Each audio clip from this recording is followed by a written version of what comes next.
busy all day, but never actually getting things done? In this video, I'm going to share my experience with this and how I solve it. Hey, I'm JB, and on this channel, I share real stories and lessons on business, finance, and entrepreneurship to help you build, grow, and win. Let's dive. So someone once introduced me to the concept of being busy versus being productive. This was just mind-blowing to me and has really changed the way that I work. I realized that for years, I was just keeping myself busy.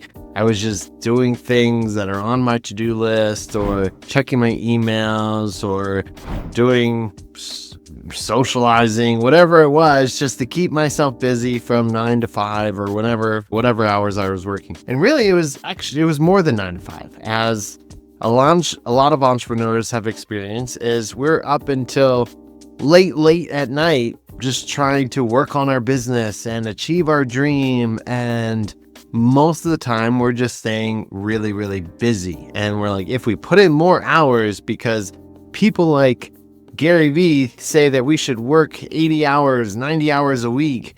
That's not always the case. I realize now that I've gained this new mindset, I've actually been way more productive and have built much cooler stuff when I work 9 to 5 and I go play sports in the middle of the day. I take a little bit of time to eat, because those hours that I'm working, I don't do the busy work anymore, and I only do the productive work.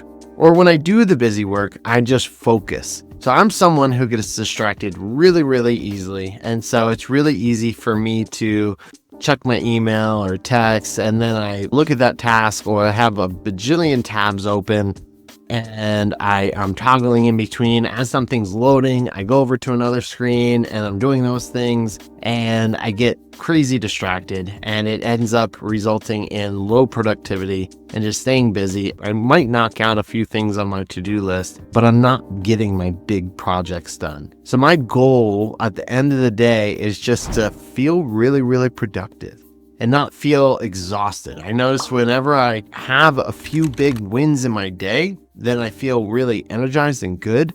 And if I don't have at least one big win, I feel exhausted at the end of the day. So I have 5 different tips that I want to share. This is not a comprehensive list. I'm sure there's books on this kind of stuff, but these are the things that I do that help me be more productive. So one, there is a book that talks about, and I forget the name of the book. I believe it's by Vern Harnish. Traction by Vern Harnish, that talks to you about rocks. And so the concept is that you have small rocks and you have big rocks. Most of your small rocks are busy work or your to-do list items. And then your big rocks are the things that typically you procrastinate about. And if you put a bunch of little rocks in a jar first, then you don't have any room for that big rock. So the idea is to put the big rock in first. So I have practiced this, and I try to get my most productive thing done right in the morning. I've just showered, I've just had my protein bar, and I sit down at my desk and I have clarity before checking my emails and my text message. I just get down my big project. And the funny thing is, it typically only takes like 30 minutes, maybe an hour. I turn on Do Not Disturb. And for the rest of the day, I feel productive. So that's like a hack, in my opinion. If you want to feel energized at the end of the day, then just start off your day super productive. Then you can spend the next 7 hours of your day just doing busy work, and you'll still feel really accomplished. My next thing is to block out focus time. So when you are doing these big projects or initiatives, you need to have time where you, again, turn on Do Not Disturb. You aren't checking your emails. You aren't doing anything else. You just super, super focus on these things. I actually have no meeting days. So most of the time it's just no meeting Wednesdays. I also try to do this on Fridays as well. So I have no meeting Wednesdays, no meeting Fridays.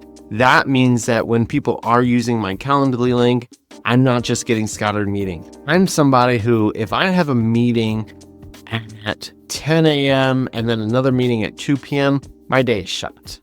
I know that from 11 to 2 between those phone calls, I'm going to have to just do busy work. I'm not going to be able to mentally get myself into the mindset to do really productive initiative types of work, or working on the business and not working in the business.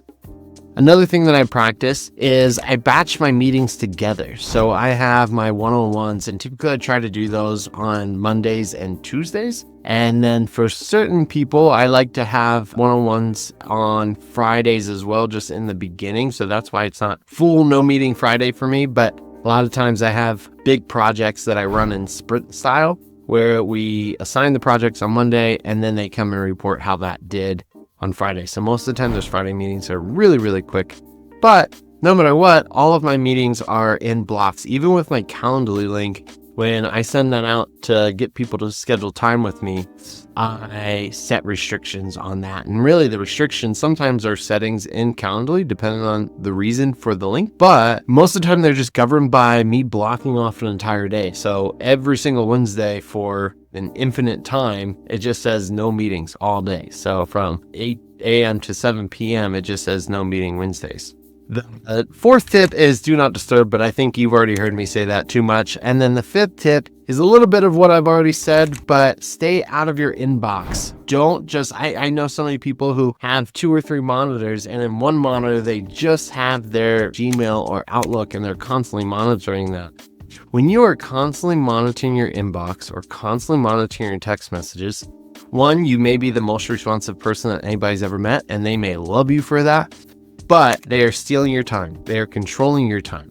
It is your time and your time to own. And if you are somebody who is easily distracted, you're going to see that, or even just a people pleaser, for example. You're going to see those things and say, I want to get on that right away, because that may energize you to help somebody get their problem solved immediately. But what it won't allow you to do is have control over where you're productive. So those are the tips that I have to keep myself productive instead of busy. If you like business content like this, please like, subscribe, and turn on notifications. And I hope to see you around soon.